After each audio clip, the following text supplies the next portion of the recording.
This is Birken Forest Monastery's live stream, an opportunity for questions and answers. I am Ajahn Sona. Let us proceed, Pia, with the first question. Ajahn, our first question is from the live chat from Amulya in India. Ajahn, my nervous system is stuck in a freeze response. I have trouble breathing, all due to a brain that is full of fear. What meditation should I do to relieve this constant stress? I think you need to be talked out of it by somebody else. So you need to have the voice of another talk to you. You can listen to a bunch of Dhamma talks by me about the positive nature of loving kindness, of the advantages of non-fear over fear, such things. So you realize the fear response is the mistaken belief that somehow you can be safer by being afraid, but being afraid is dangerous. So by being afraid of danger, you put yourself in more danger. So basically you want to, you care for yourself. Otherwise, you wouldn't be fearful if you didn't care. But you care. But you don't care enough. So if you cared enough, you would say, this fear is not going to help me deal with things. It's not going to help me survive. In fact, clarity and poise and balance and the help, good voices from others, advice from others will help me flourish or even survive. So that's the way you want to think. You think that the fear itself is dangerous. And if I can't talk myself out of it, if I can't see that, then I need to listen to somebody else.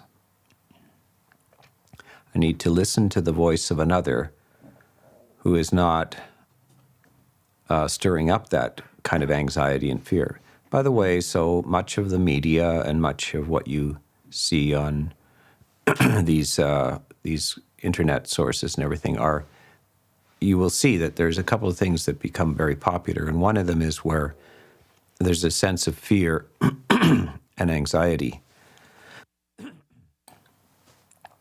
And that attracts attention. The news and so forth. Another shooting, another this, another fire, some sort of dangerous thing is going around, or this glues people to the screen and gets hits and so forth. So you avoid that. It's not necessary, just because you're triggered by it. And most people are. And then the other one is distraction from the fear and anxiety. So you watch cat videos, endless cat videos, puppy videos, donkey videos. I recommend donkey videos. Donkeys are very cool. So, but those are just distractions, and people like to watch that because they can forget things for a little bit. But it's not an adequate. It's not an adequate therapy or answer to basic human anxiety and fear. These things, the big view of things, is what cures this. The thoroughgoing recognition that our lives are very precarious, that we're very vulnerable. The body is vulnerable to diseases and accidents and certainly inevitable aging.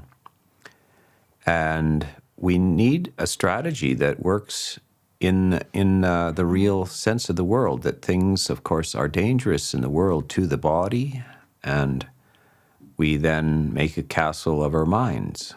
We learn how to allow the mind to be at ease in the midst of this world that is very out of control, very unpredictable, and dangerous to the body. So we calmly, by the way, when we reflect on those kind of themes, we do this in a calm, balanced sense. We're not just trying to make ourselves nervous or anything. We're actually inquiring into the truth of the matter, how reality really is, and realizing there's a certain sensible response to this, which doesn't include fear. So that's a few suggestions for how to get out of this, your brain frozen into fear. Let somebody else talk you into that serenity and equanimity, and then do maintenance doses of it yourself every single day, and several times a day as well. Okay, next question. Next question is from the live chat from Jason. Dear Venerable, is awakening inevitable for all beings, either in this life or some future life? If all things are impermanent, does this necessarily include ignorance itself? Well, there is no sense of predestination in Buddhism, certainly the early Buddhism. So I am from the Theravada school, which is primarily the earliest of the suttas, the earliest recorded teachings of the Buddha.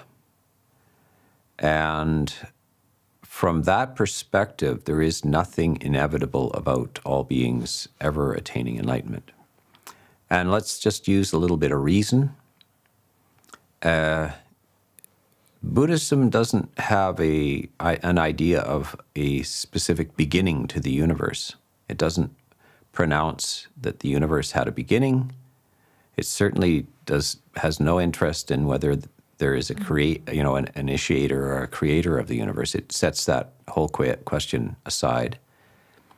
It also doesn't insist that the universe is beginningless. It just says that the whole question of when this began, is it eternal or not, is to be set aside.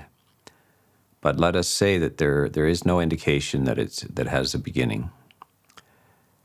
If that's the case, and it also, the Buddha does say many times that there are incalculable numbers of world systems and then incalculable numbers of beings. So it's a very nice word. The word is often translated as incalculable, but unthinkable numbers. Given that it's possible that the universe is beginningless and that there's we're not sure that whether there's even infinite numbers of beings.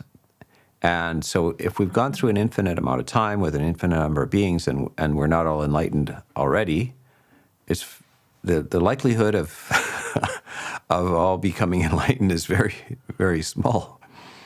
There's nothing inevitable about it. We're not predestined for enlightenment. So therefore, that view is not necessary. It's not a teaching of universal enlightenment. In some other schools, some of the Mahayana schools, they seem to have a doctrine where they're making a vow to remain in samsara until all beings are enlightened and so forth. This is not the teaching of the Buddha. This is a later development, kind of a very noble aspiration, very beautiful aspiration, but it may not have any connection to reality. Samsara is not necessarily going to have an end. As far as ignorance being impermanent, yes, it is impermanent, but it doesn't mean that it has an end. The fact that it's impermanent means that it's changing.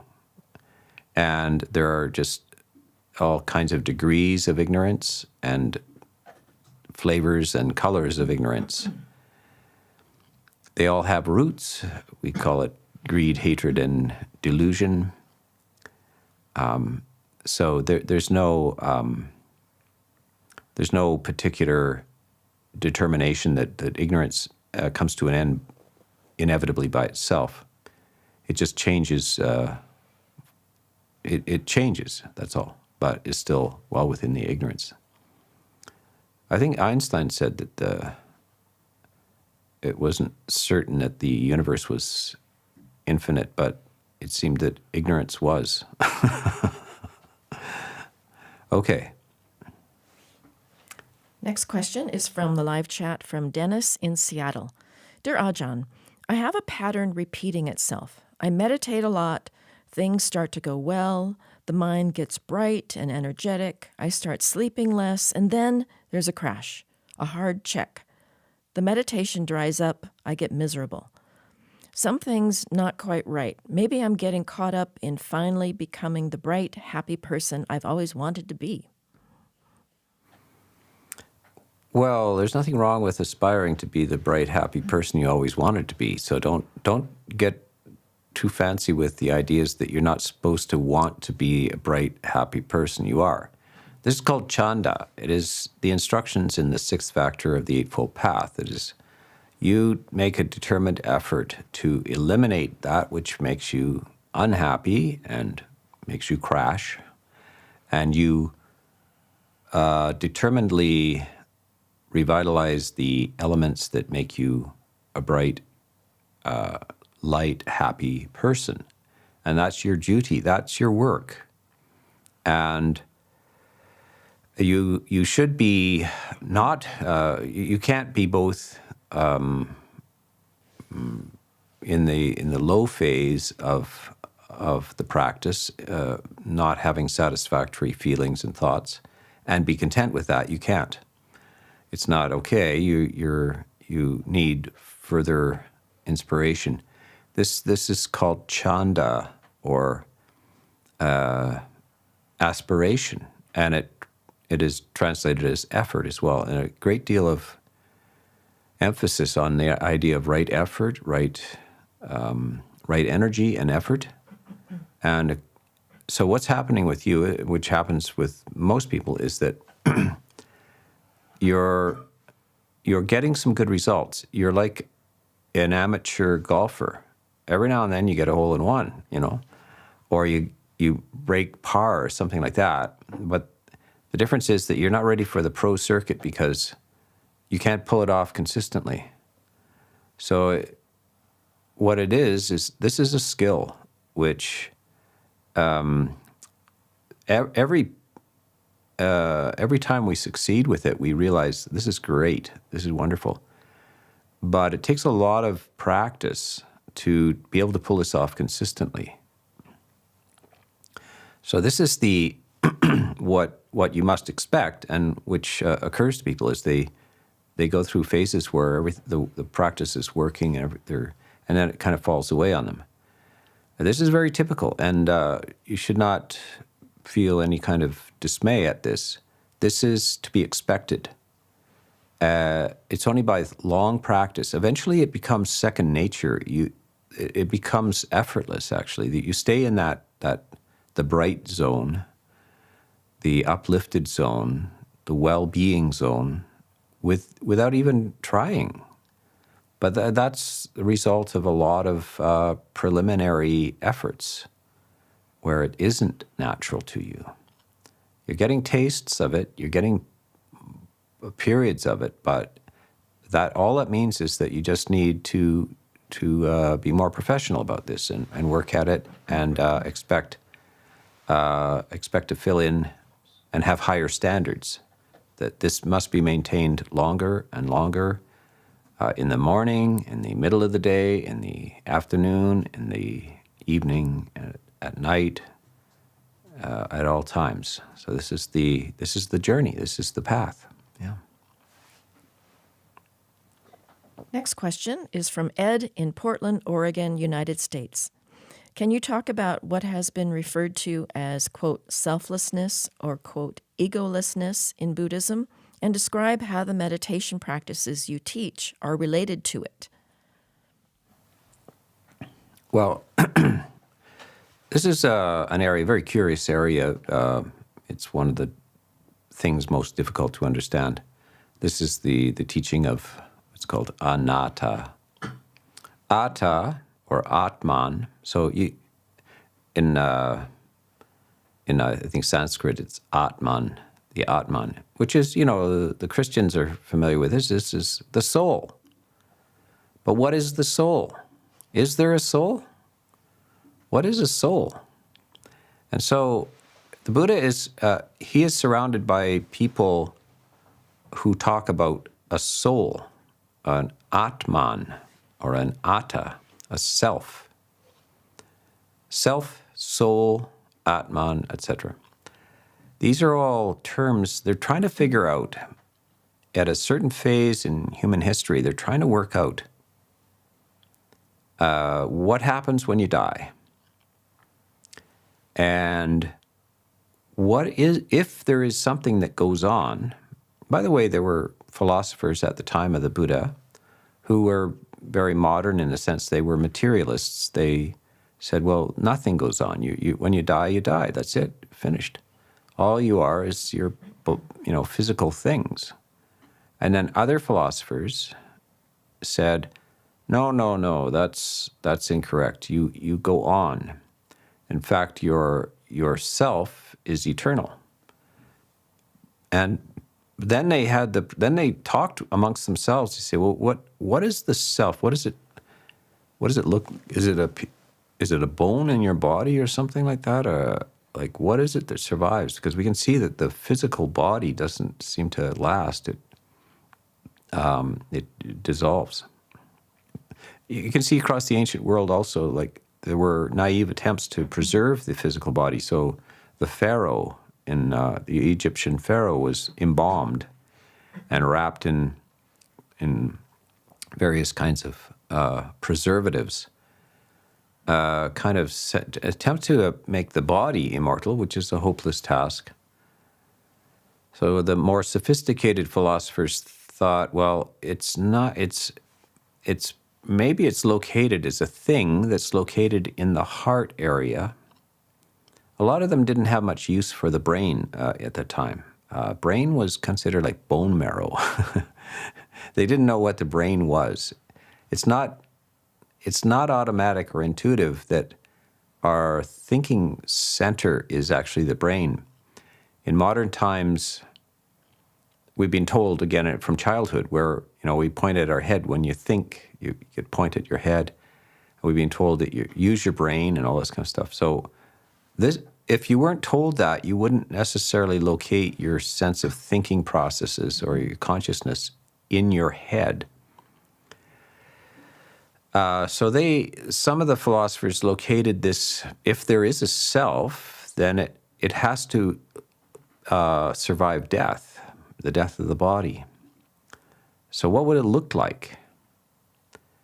They came up with various ideas. One was it's kind of like a little indestructible pearl.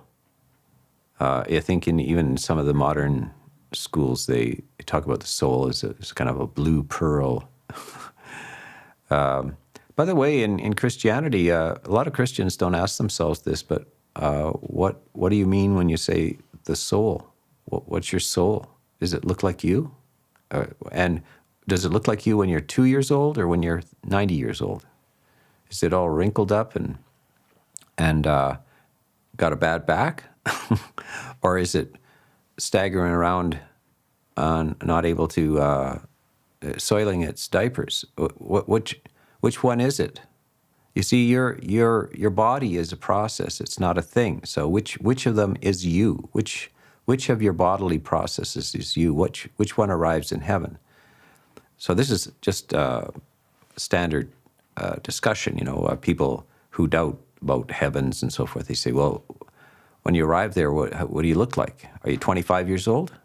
And do you stay 25 for the rest of your life? Or are you 16? Or are you 40? Which one are you? When you arrive there and the rest of your family are there, are you all the same age now? Are you the same age as your father? Are you all 21 for the rest of eternity, or what? So these are the kind of questions. But we have to know, when you ask about what the self is, or what it is, this idea of anatta or selflessness, what are we talking about? The Buddha is dismissing the naive idea that there is an unchanging self, we would say there's a word, monad. Look it up in the dictionary. Monad, M-O-N-A-D, which is something like a steel ball bearing that never changes. Is that what you really are? A piece of indestructible steel or diamond or something like that? How does that make sense, that all that you are is something that doesn't change? If the essential self doesn't change, it can't think, because thinking is a process of change. It can't be conscious, because consciousness is consciousness of a process. Consciousness itself is a process. It can't feel, because feeling is a process. It can't make decisions, because decisions are processes. It can't be embodied, because bodies are processes. So the Buddha is pointing out that everything you can be possibly aware of about yourself, your body, your feelings, your consciousness, your decision-making process, your perceptions, are all processes and endlessly changing. And that to imagine that there is something behind that that doesn't change, or in the midst of that that doesn't change and is your real self, is simply senseless, philosophically senseless. So he's just pointing out the fault in the arguments of his fellow philosophers. And he says, though, so everybody says, does that mean that when you die, that's it? It's like materialist ideas? No. That processes can continue, that the processes of consciousness can continue and initiate another stream of life. So these are life streams, thought streams, feeling streams, life streams. And just as this life is a stream of events, it doesn't preclude the possibility that a next life couldn't be simply a stream of events. In the midst of all of this, there is no fixed identity. So that's what's being said. So when all my teachings and everything, I'm not, it doesn't mean that what do you conclude from this? The Buddha concludes that you should spend your time in a very positive way. Your thoughts and feelings should be very positive. What are the most positive types of emotions? Loving kindness. What's the best type of loving kindness for all beings? Should you indulge in negative emotions, anger and greed and confusion, or should you instead indulge in positive emotions, of exalted emotions, beautiful emotions like generosity, kindness, and clarity? That's what the process of life should dwell in, this process of goodwill, ease, non-fear, clarity, this kind of thing. And there's no contradiction into that. So selflessness is what is already, you don't have to get selfless. You already are selfless. There is no self. Meaning that the self as a permanent thing is just a bad idea. It doesn't exist. But processes, your feelings and your thoughts and your decision making, your moral attitude is real. It's a real process. It's just a flow. And so that is what you focus on. And the only reason you can change and get better, improve, is because you're not a fixed thing. You're not a substantial entity. You are an insubstantial changing process. And that process can be understood and directed. So that's what this idea of selflessness. The first thing is to get over the idea that you have a central permanent personality structure, because that makes no sense. And then once you realize there is no real you or me, I, me, or mine, then you're in touch with the reality of the way things really are.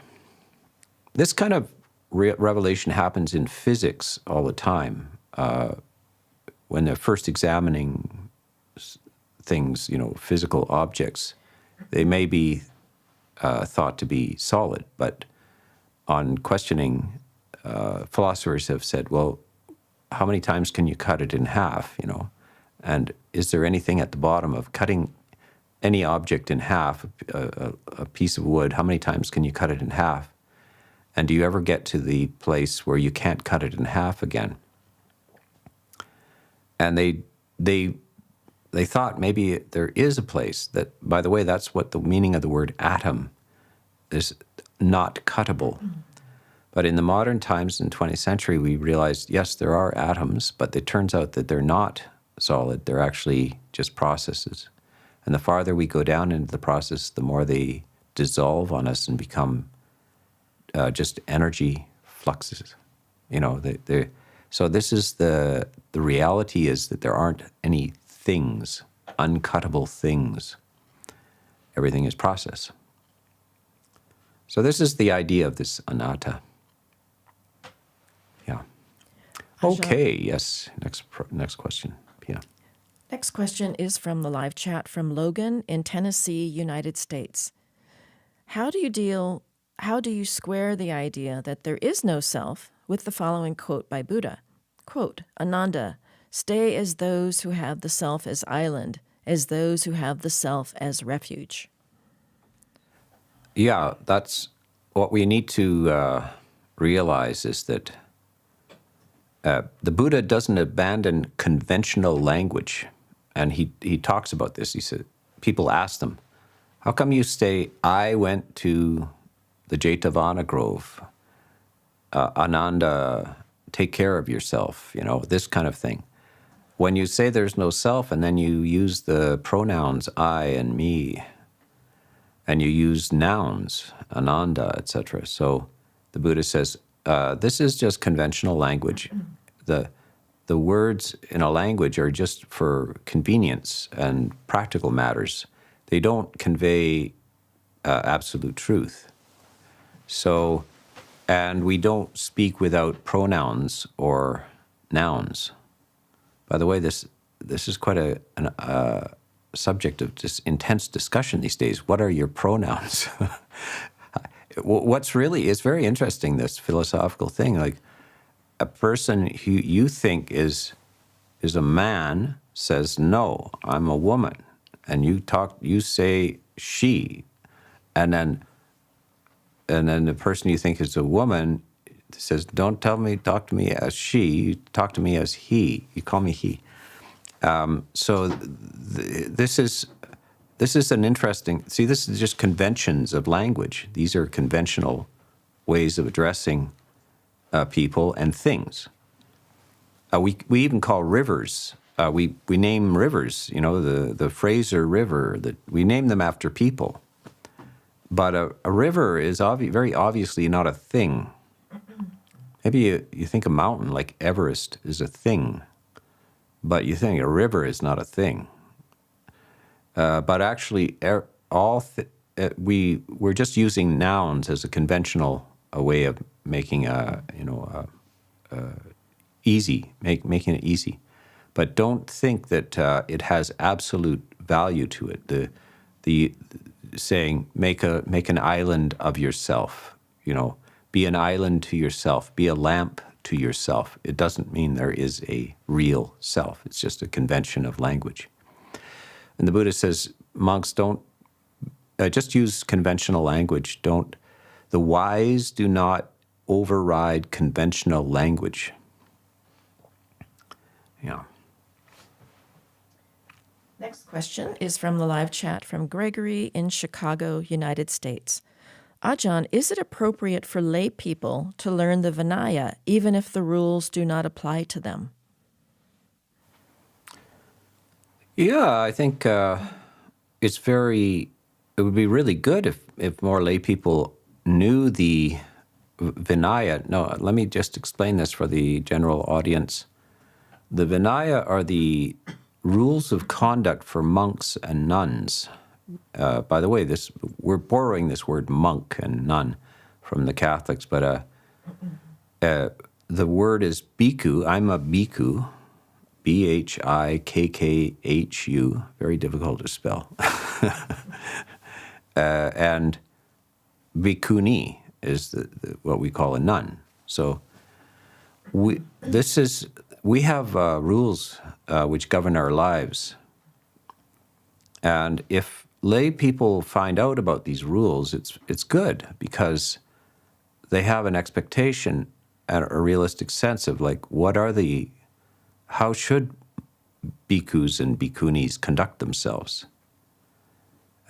Because in certain areas, I mean, these monks and nuns are not behaving within the context of the Vinaya. And so if you know what the rules are, then you'll have a sense of, like, who are well-behaved bhikkhus and bhikkhunis and who are not well-behaved bhikkhus and bhikkhunis. So this is, there are books of pretty clear explanations of the Vinaya, and of course, there's lots of bright people, well-educated bright people out there that are perfectly capable of understanding the ethics of monks' conduct, and what is a heavy offense for monks and what is a light offense for monks, where the borderlines are. People also have confusion, especially in the West, about what a Buddhist monk is. So you'll see Japanese Zen monks in Japan or in the Zen communities. People refer to them as Zen monks, but quite often they're family men. So they're not monks at all. This is a tradition. Did you realize in Japan, for instance, that at some point the government discouraged any religions from insisting on celibacy, which is the core of the monk's Vinaya, the Bhikkhu Vinaya and Bhikkhuni Vinaya, is that you must be without any sexual life, and that this is absolute necessary in order to maintain your status as a monk. So when you see family guys with shaved heads and wearing, say, black robes, notice they're not wearing usually brown robes. They're not monks. They're not bhikkhus. They're priests, perhaps, or teachers of meditation or something, but they're not monks. So the Vinaya, the monks' rules, don't apply to them. So they're obviously living in a totally different way. So you have to understand, first of all, do you understand who are actual monks and what the code of conduct is for them? So in the Theravada tradition, you see these brown robes. Sometimes the robes are a little maroon. In Burma, they're more maroon colored. And in Thailand and sometimes in Sri Lanka, you'll see a more orange type of robe, even a kind of a neon orange type of robe. And then in the forest tradition, you'll see it more of a dull brown type of robe. The Theravada monks are found in Sri Lanka, Myanmar, Thailand, Cambodia, Laos, some in Vietnam, and they all are under the rule of this Vinaya, and so you have to. But when you step out of that, when you see people wearing robes and having a shaved head, if they're from Japan or some of the Chinese versions as well, they may not be following this Vinaya. They're not of the same school and the same structure. Yeah. Okay, next. Next question is from the live chat from Arvind in Seattle, United States. Dear Ajahn Sona, did the Buddha have any teachings or thoughts related to social and economic inequality? I know that he questioned caste hierarchy. Yes, he had much to say about this, and one of the features of the monastic sangha is that whatever your status in society before you become a monk is cast aside. So if no matter what caste you came from or what strata of society, when you put the robes on, take your ordination, then all of that is gone. And you just are in a situation where it's just seniority. So the person who is one day senior to you, who is ordained the day before you, is senior to you. And in receiving food at a meal, that fellow gets the food first, and then you get it next, and then the guy that was ordained the day after you, he gets it after you. So it's just set up on that structure, the date of your ordination. The Buddha advocates that people should not be locked into any kind of structure from birth. That whatever family or situation they're born into, it does not determine their future. And he points out that you can be born a farmer and then become very wealthy or skilled. You can be born into a high caste and then live a degenerate life, drunken and immoral, and so your caste does not determine your structure in life. But he doesn't say everybody's equal. He says everybody that there's a vast spectrum of capacities in this life, as you can see. Some people are very talented. Some people rise from their situation very into exalted positions. Others fall from a very from wealth and fame. They fall. Others rise, and that's individual. So he's very much an individualist. Everybody is responsible for themselves, and there are no general structures that you're born into that frees you in that. You're not trapped in these situations. You're not working class, and therefore you must remain working class. You're not from the aristocracy, and therefore you must remain in the aristocracy. So he doesn't advocate revolutions or anything like that. He's just pointing out that how unrealistic that the idea of that a person, an individual, is trapped in any certain kind of structure in life. They're not trapped by fate or by any kind of structure of the universe. Individuals can change drastically in all kinds of directions. So this is the idea. Yeah. Next question is from Alec in Winchester, Hampshire, England. Is it better to have nothing to do with this world or fight for justice? For example, stand up for oneself or one's beliefs? If we aren't interested in preserving one's own life, then is there a problem with suicide instead of enduring physical pain?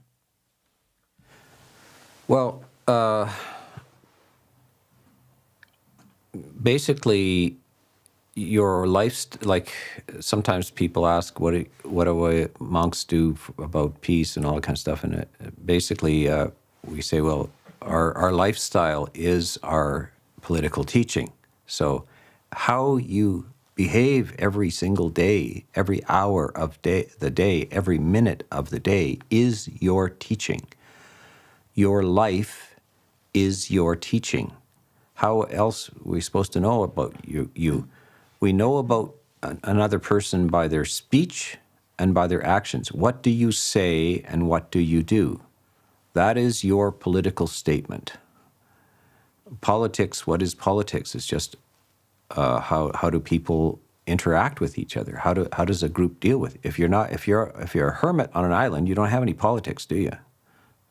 Unless you're a very argumentative person. The rabbi, I was talking to a rabbi, and you can watch this interview with me.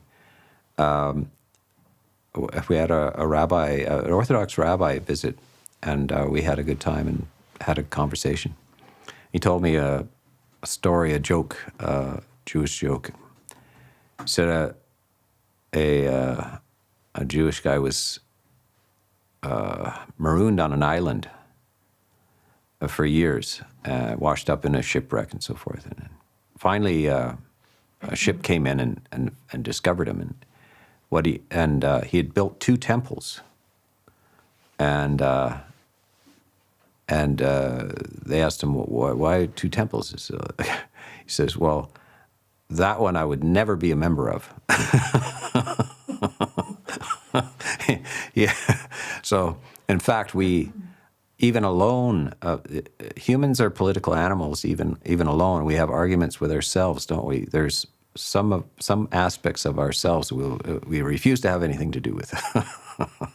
We violently disagree with parts of ourselves. So politics is this negotiation, isn't it?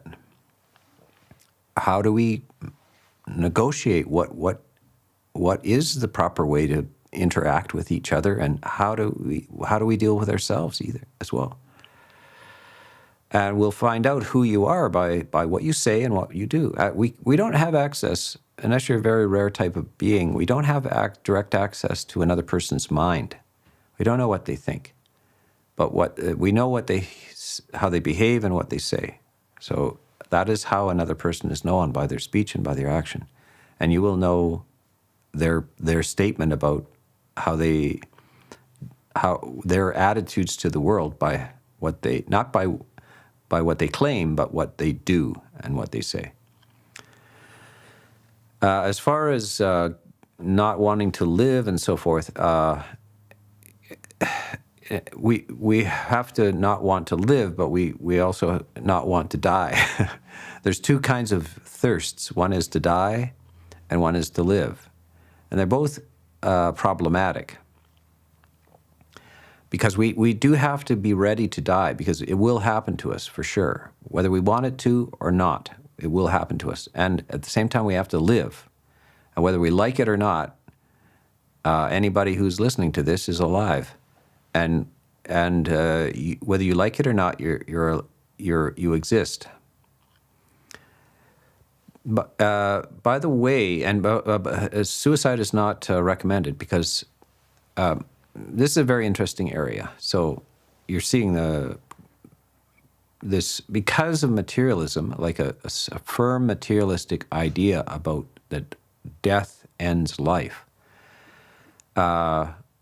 They say, well, what's the sense of a person who has terminal illness or in pain and so forth, can't recover, are not happy with their situation? Why should they continue to live? Why don't we put them out of their misery? So this assumes that death is the end of things. But from a Buddhist point of view, and from most religious points of view, death is not the end. So you don't get put out of your misery. You just have to face existence again. So you can't escape from this situation by simply dying. Only you escape from the situation through wisdom. That's the only way to escape it. Escape from suffering is through wisdom, not by dying. This is a very important. By the way, also people have a strange lack of logic regarding this. If you think that death is the end, where you don't experience anything, you won't experience death either. So you're not going to put somebody out of their misery. If you think they don't exist, how are they out of anything? They're not out of their misery. They don't exist. It's like talking about wondering how Alice in Wonderland is now. You know, she never existed.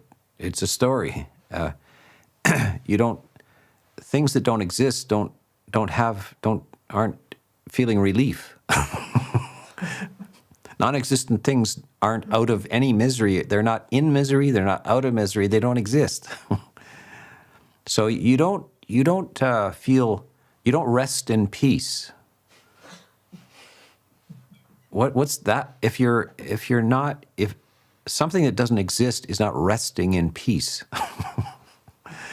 This is a failure of just simple logic. I'm not coming from the spiritual direction here or anything except logic. If death is non-existence, nobody gets to be dead.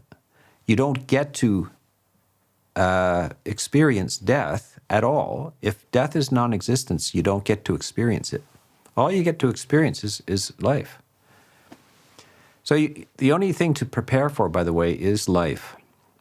You should never prepare for non-existence because you're wasting your time. You won't get to use all the skills you develop for non-existence. Just think about it, please. Just think about it. How ridiculous the idea is that you should prepare for death if death is the end. This idea of preparing for death is an old idea, and it's pervasive through various religions and philosophies. But the underlying assumption there is that death is a transition. So you're preparing for a transition. If you hold this idea that many people do these days, is that you're just a material thing that ceases. This idea that you should prepare for that cessation is ridiculous. There's no need to prepare for not existing. It won't happen to you. The only thing anybody needs to prepare for, no matter what your view is existence. How shall I live? How shall I deal with the things that can happen in existence? That's the only thing you should prepare for. Yeah. Okay, I went on for some time there, but it's a very important area of discussion. Let's go to the next question, Pia. Next question is from Anna from Weston-super-Mare, England. Dear Ajahn, could you please give advice for how to skillfully deal with anger in others, especially in children? Well, first to get clear that it's not, you can't change another person, that you're not responsible for another person's emotions. And so a lot of people are trying to deal with everybody else's emotions. You can't. There will be angry people, and each person has to deal with their own emotional structure. So there is no magic way to make anybody change their mind, even children. There are skillful approaches. First of all, to talk to a child that, see, a lot of people take anger for granted, that it's just a human emotion and it must be. It's just intrinsic to humans, and there is no choice about it. You just get angry, and you should be. I'd be angry too. If that happened to be, I'd be angry. Yeah, of course you're angry. That's not Buddhist language. So the language that the child can hear is that anger is not necessary. There are other ways to deal with the world and situations. There are other reactions to the world.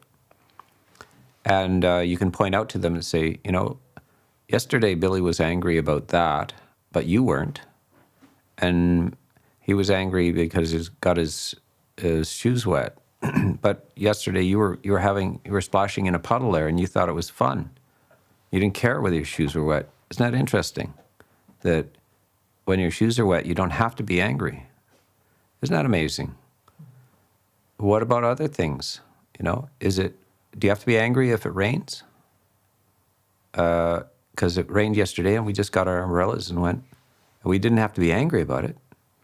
So you start to educate them about that emotions are choices about how you react to the world or you act towards the world. So it's when they're not in the midst of a fury or a fit that you talk to them. You don't try to talk them out of it when they're in a rage.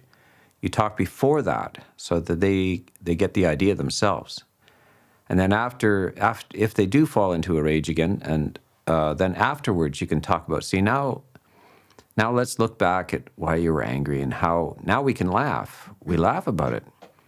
Things that you were crying about a year ago, now you laugh about. You notice that? So that's the way to talk and educate children about emotions. And of course, adults as well. Yeah. Next question is from someone else in the live chat. Hello, Ajahn. My question is pertaining to Buddhist cosmology. Does that information come to us from Siddhartha or other monks later on? It comes from both the Buddha and other monks. Some of the cosmological ideas in Buddhism arrive before the Buddha. They're around before the Buddha. I'm interested in this area. It's part of Buddhist history. It's part of. I like to try to sort out if there are cultural ideas imported from different areas of Asia and Europe into India and into Buddhism, and we see some cosmological ideas. These are stories of how the universe works, that some of them go back 50,000 years to Africa. So they are stories that you can trace right back to the emergence of humans, modern humans, out of Africa 50,000 years ago. And you can, in this day and age, you can also, there's something called DNA and genetic studies that can trace the movements of ancient humans in from certain areas. Because of climatic reasons, failures of crop failures or animal failures because of the changes in climate, etc., people moved and migrated, and they brought their stories with them, and they interbred with other populations, and some of these stories mixed. So you'll see this ricocheting around the world with jokes and stories. You know, you'll hear somebody tell a joke in China that you heard in a pub in England from 25 years ago. It's a big stories kids tell and so forth that you told when you were on the playground. And so humans are just fascinated by stories, and they almost shape their entire existence around stories. Stories about themselves, stories about nature, about the world, about animals, about the weather, about who runs the universe, all these things. These are story forms. It seems to be, we learn in forms, we're fascinated by stories. You see the good songs have stories to them, we can never get enough storytelling. People watching television all day long is stories. Even these sports, what are played, sports, this football teams, they weave stories about, this team and that team. It's a story. Who cares? These guys, there's a bunch of guys kicking a ball around. It's like, what?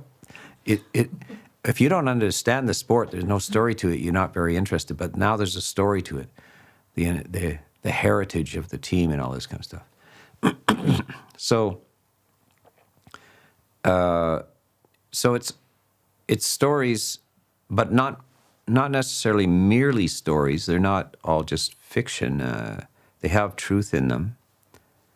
And also the Buddha himself seems to have special insight into what we would say are invisible to most people. He is visible to him. This is, Kind of like Einstein, his insights into how time and space are interconnected, things are, this idea of relativity and so forth, this is just unseeable by ordinary people. We couldn't possibly imagine that. And it turns out to be very, very accurate. This special mind that can see into things. The mathematics, physics, psychology, all of these areas, including the arts as well. Picasso is seeing things and painting them, and eventually you can see them as well. The artist brings things into your awareness that you were not aware of. They were especially sensitive. They say things in poems and so forth that allow you to see life in a different way. Spiritual teachings allow you to see in a different way. So these are seers. Sometimes they're called that. This S-E-E-R, one who is a seer into things. Yeah. Well, one last question. Yeah. Ajahn, our final question today is from JY in Seoul, Korea. When I practice the Buddha's teachings as truth, I often think that I should let go of a lot of desire in my heart. At some point, there is a conflict with worldly life. At that time, I choose to become a little complacent rather than devote myself. Honestly, I don't have the confidence to put everything down and start, but I love practicing Buddhism. Please give me words of wisdom. Yeah, the reality of samsara, of the dukkha of samsara, the problems of existence, is not creating a sense of urgency in you enough, and that's because it's not in your face enough. So sometimes you see it, you're aware of the this is just passing, this life is just a passing show, magic show. And is there something we can make of it or nothing we can make of it? Is it just is it a tale told by an idiot, full of sound and fury, but signifying nothing? Or is there something we should be doing, and we better, if it's something we should be doing, we better get on with it, because we don't know when this story closes, this show closes. So you need to reflect more, and that reflection makes it more, develops a sense of urgency about, if there's any meaning to be found, is there the good to be found, if there's any truth to be found, we better get on with it, and in an urgent way. So this is the reflection on urgency. Okay, well, that is it for this week. Next week we will be back, and Pia has reminded me that next week is the time changes. Daylight savings time. So here in Canada, where we are, it'll be 1 hour earlier. If you're in one of those places that changes the time, you will have no problem. But you might be in a place where they don't change the time. So just be aware of that. So we'll be back at 9 a.m. our time, Pacific time. Pacific Daylight Savings Time. No saving. Daylight savings time. Yes, Yeah. we are saving time. Pacific Daylight Savings Time, 9 a.m. That's all we can say. The rest is up to you.